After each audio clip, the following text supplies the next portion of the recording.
aktivitas Kombel itu namanya, karena namanya sudah ada. Kemudian tambahin visi ya, Kombel itu.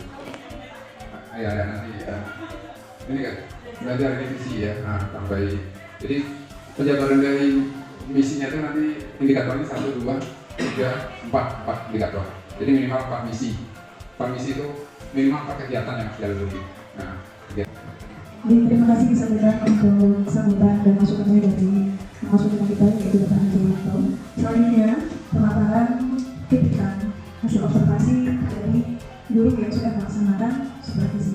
Untuk ini yang segera kepada beliau bersama. Assalamualaikum warahmatullahi wabarakatuh. Alhamdulillahirrahmanirrahim. Hari ini kita melaksanakan kegiatan Kombel kita ditemani oleh Bapak Haji Alto untuk melaksanakan refleksi dari observasi kelas yang sudah dilaksanakan di PDG SMK Kediripan kita, yang hari ini akan disampaikan nanti hasilnya oleh kita dan Budia. Kemudian dari pengamatan tersebut nanti kita kritisi sama-sama apa yang menjadi kekuatan dan kelemahan dari masing-masing Bapak Ibu yang sudah maju observasi. Nantinya harapannya adalah untuk perbaikan pembelajaran ke depan.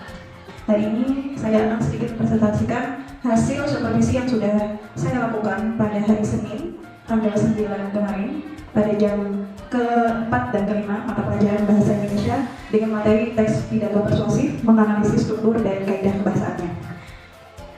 Sebelum memulai observasi, terlebih dahulu kami melakukan praobservasi di kantor, yaitu dengan memberikan pertanyaan-pertanyaan dari para observer dan kepala sekolah terkait tentang tujuan, kemudian strategi yang digunakan dan hal apa yang akan ditingkatkan. Kemudian setelah mempresentasikan hasil jawaban secara berkelompok dan bergantian, guru meminta misi selanjutnya, yaitu masing-masing siswa untuk membuat pesawat kertas. Nah, pesawat kertas ini akan menuliskan di sayap kanan yaitu refleksi pembelajaran yang sudah mereka pelajari di hari itu, dan di sayap kiri adalah emoticon. Emoticon terkait pembelajaran hari ini. Jika menyenangkan senyum, jika biasa saja datar, dan jika tidak menyenangkan yaitu cemberut. Nah ini. Jadi setelah menuliskan hasil refleksi pembelajaran, masing-masing kelompok saling menerbangkan ke kelompok yang lain. Nah ini. Dan saya pun membacakan, meminta 3 orang karena saya memilih 3 nomor menjadi dipaparkan emot ini. Nah, secara ini memilih random. Nah, saya pilih nomor 1, ada nama tersebut, dan saya minta untuk membacakan pesawat kertas yang ia dapatkan dari temannya, yaitu terkait hasil pembelajaran dan refleksi. Cara merefleksikan, Bu. Bila kita merefleksikan dari apa yang sudah dia laksanakan, kekurangannya silakan. Baik, terima kasih. Sedikit refleksi dari saya terkait observasi yang sudah saya lakukan di kelas. Yang pertama, ada rasa rasa senang karena saya ini baru pertama kali mencoba metode TGT. Jujur saya terinspirasi dari beberapa media sosial. Di media sosial saya itu beberapa tahun tua itu metode TGT. Oh, saya kebetulan mau supervisi nih, saya ingin menerapkannya. Ternyata setelah menerapkan, oh seru juga ya, anak-anak bisa belajar mandiri. Kemudian namanya game ya, tapi ya itu tadi mungkin terkendalanya yang pertama, saya walaupun sudah memanage waktu seringkas mungkin, sedetail mungkin, tapi namanya di lapangan kadang ada hal yang tidak terduga. Itu tadi masih ada saja kemoloran waktu. Nah itu sedikit refleksi dari saya, yang menurut saya itu masih belum bisa saya tangani seperti itu. Assalamualaikum warahmatullahi wabarakatuh. Kemarin itu sebagai observer secara keseluruhan bagus, kelasnya juga rame karena di situ ada game, terus kemudian ice breaking yang diberikan itu banyak. Dari awal pembelajaran sudah ada ice breaking, kemudian di tengah pembelajaran itu juga ada ice breaking sebagai motivasi, kemudian di akhir mau ke kesimpulan kalau tidak salah itu juga ada ice breaking. Nah jadi secara keseluruhan bagus. Kemudian dalam penyampaian materi juga sesuai dengan tujuan yang ingin dicapai, cuma mungkin kelemahannya itu ada di apersepsi dalam mengaitkan materi sebelumnya dengan yang mau diajarkan. Nah itu terlalu sedikit. Untuk selanjutnya, tadi sudah disampaikan refleksi yang dilaksanakan oleh Bu Ibu di kelas. Nah ini saya tanya untuk yang menjadi observer. Kemarin ada 2, yaitu Ibu Lulu dan Ibu Siti Maimunah. Luar biasa ya, dari yang sudah diajarkan, walaupun Bapak Ibu yang tidak ikut mengajar di kelas. Ketika video itu ditayangkan, ternyata ada inspirasi yang bisa diambil dalam pembelajaran Bapak Ibu semua. Nah, inilah gunanya komunitas belajar Bu. Bila hal baik itu ditularkan, maka akan diambil atau diadopsi oleh kita semua, ya. Nah, yang buruk kita tinggalkan, kita tingkatkan, yang jeleknya kita bisa ATM, tentunya ya.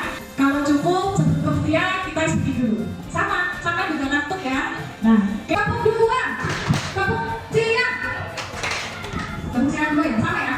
Kapuk pagi, kapuk siang, kapuk malam, kapuk pagi, kapuk malam. Nah, kalau sama Bu Mama, nah, Ding ding ding, dang dang dang, dung dung dung, ding ding ding, dang dang dang, dung dung dung, se,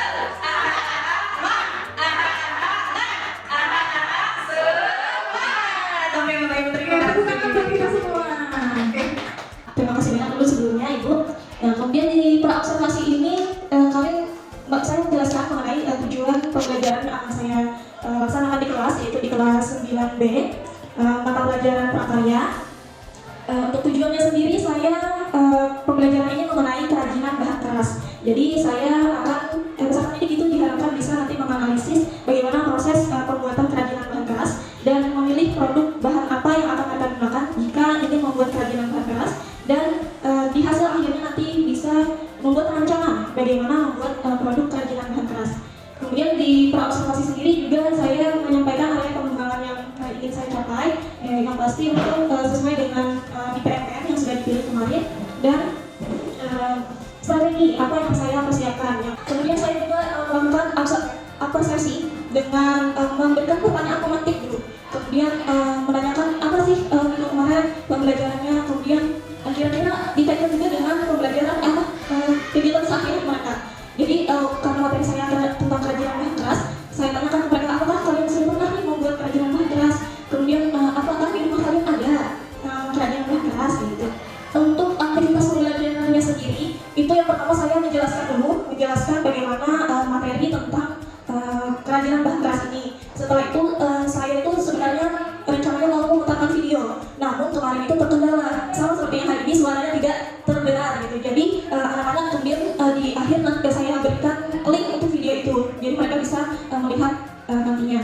Cara pembelajaran Bu itu saya melihat runtunannya dari awal tujuan pembelajaran, tanpa pembelajaran sampai asesmen itu alhamdulillah terlaksana. Di dalamnya itu juga ada tertulis 2JP. Nah, kemudian pelaksanaannya itu lebih, dan itu rasanya ya, lebih ambil. Nah, lebih. Nah, sebenarnya itu kalau dipasangkan 2 jam aja sudah cukup sebenarnya. Karena ada beberapa kalau kelebihan itu beda dua, ya kan? Ada beberapa siswa yang jatuhnya pusing lah, alasan macam-macam lah, ngantuk lah. Nah, itu karena kalau kita sudah rencanakan bila kemudian itu tidak bagus juga. Berarti harus disesuaikan saja.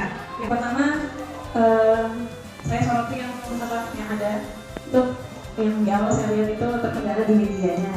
Nah, itu mungkin kita sebagai pengajar bisa mencari gimana nih, misalkan ternyata hal tersebut terjadi. Kita kan kalau misalkan menggunakan media sosial atau media elektronik itu kan bikin sinyal atau alat merusak dan sebagainya. Nah, itu guru juga harus punya teknik. Selanjutnya untuk banyak siswa yang masih malu-malu. Ini juga bukan hanya PR dia, tapi PR kita bersama selaku pendidik. Masih banyak anak yang kesulitan ketika tampil di depan kelas untuk menyampaikan pendapat atau presentasi. Nah, itu bagaimana cara kita atau cara dia menumbuhkan rasa percaya diri itu masih belum ada dalam kegiatan kemarin.